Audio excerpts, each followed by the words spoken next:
Hello tout le monde, j'espère que vous allez bien et excellent mois de juillet à tous. Qui dit mois de juillet, moi je le baptise par mois de l'amour. Alors dans cet épisode, nous parlerons de l'amour, principalement de l'amour de soi. Autrement dit, s'aimer, avoir de l'amour pour sa propre personne.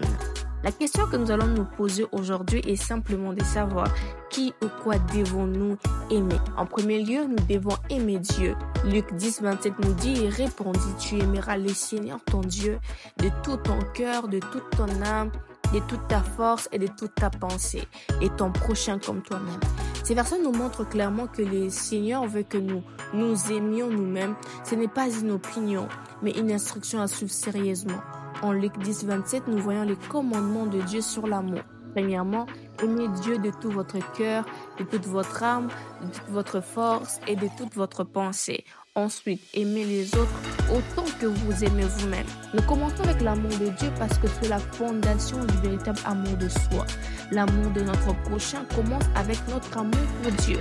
En approfondissant notre compréhension de l'amour de Dieu à travers les Écritures et la communion avec le Saint-Esprit, nous grandissons en amour. Romains 5, 5. Et apprenons à soigner notre esprit, notre âme et notre corps selon l'amour de Dieu. Par exemple, lorsque nous comprenons que le pardon de nos péchés et la mort de Jésus sont des expressions de l'amour de Dieu pour nous, cela nous amène à nous pardonner nous-mêmes et à pardonner les autres, ce qui apporte la guérison émotionnelle et physique. Grandissez en amour avec le Seigneur en méditant sur sa lettre d'amour, qui est la Bible. Je prie que vos racines s'approfondissent dans son amour et que vous soyez fondés dans l'amour, que vous puissiez comprendre avec tous les peuples de Dieu quelle est la largeur, la longueur, la profondeur et la hauteur de son amour. Que vous sentiez l'amour de Dieu, même s'il est trop grand pour être compris complètement. Ensuite, vous deviendrez complet avec la plénitude de vie et de puissance qui vient de Dieu. Éphésiens 3, verset 17 au verset 19. En deuxième lieu, il faut aimer votre corps. Pour aimer votre corps, il faut en prendre soin. Voici quelques moyens pratiques pour le faire. Premièrement, restez en bonne forme physique, en mangeant sainement et en faisant régulièrement des exercices physiques. 1 Timothée 4, 8 nous les recommande. Deuxièmement, dormez et reposez-vous. Le Seigneur veut que vous dormiez bien. Proverbe 3, 24 le dit. Et il est important d'avoir chaque semaine un jour de repos de votre travail.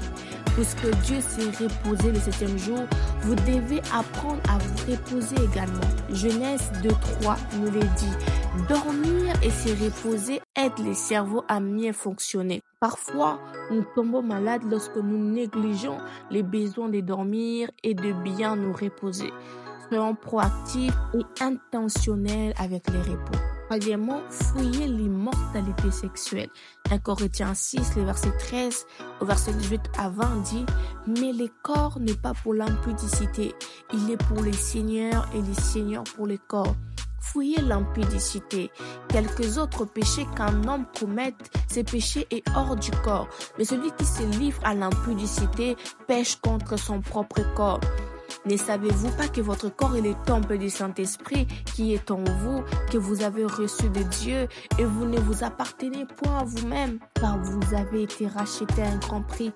Glorifiez donc Dieu dans votre corps et dans votre esprit qui appartiennent à Dieu. Quatrièmement, parlez de manière positive. De nombreuses études montrent qu'il existe une connexion entre ce que nous disons et notre santé physique. Parler constamment de manière négative peut affecter notre corps. Mais avant que les scientifiques ne découvrent ces liens, la Bible l'avait déjà déclaré. La mort et la vie sont au pouvoir de la langue. Quiconque l'aime en mangera les fruits. Proverbe 18, 6. Utilisez vos paroles pour bénir votre corps en proclamant la vérité du Seigneur sur celui-ci. Mon corps est le temple de Dieu. Mon corps fonctionne bien. L'Éternel renouvelle ma force. L'Esprit de Dieu rend la vie à mon corps. Je glorifie le Seigneur à mon corps. Prononcez la parole de vie sur votre corps. En troisième lieu, aimez votre âme. Jacques 1, 21 dit, c'est pourquoi rejetant toute souillure et tout excès de malice, recevez avec douceur la parole qui a été plantée en vous et qui peut sauver votre âme. Autrement dit, recevons humblement la parole de Dieu et la laisser nous guider dans la vie qui peut sauver ou protéger notre âme de la destruction. Il y a une lutte pour votre âme, pour vos pensées, votre volonté, vos émotions. Le Seigneur veut votre âme pour que vous puissiez vivre pour lui et avoir la paix. L'ennemi veut prendre le contrôle de vos pensées, de votre volonté et de vos émotions pour qu'il puisse vous tourmenter et vous détruire.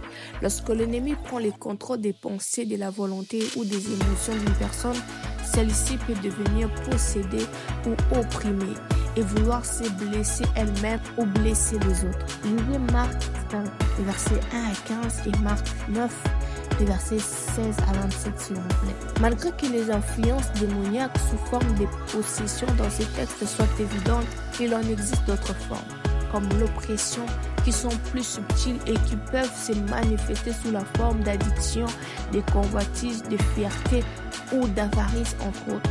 Psaume 19:8 dit aussi, la loi de l'Éternel est parfaite, elle restaure l'âme, le témoignage de l'Éternel est véritable, il rend sage l'ignorant.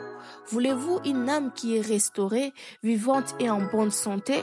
Laissez la parole de Dieu devenir la nourriture et la musique de votre âme. Prononcez la vie sur votre âme. Soyez intentionnel quand vous parlez de votre âme, de vos pensées, de votre volonté, de vos émotions. N'avez-vous jamais dit, j'ai perdu la tête ou je perds que? Il faut changer vos paroles et prononcer la parole de Dieu sur votre âme. C'est pourquoi étudier et méditer la parole est si important. Si vous croyez en la parole de Dieu, prononcez ces paroles de vie sur votre âme. La plupart du temps, je déclare mon âme bénit l'Éternel et n'oublie aucun de ses bienfaits. Quand mon âme est troublée à cause des événements difficiles, je déclare pourquoi t'as battu mon âme et j'ai mis Dieu au-dedans de moi. Espère en Dieu, car je les louerai encore.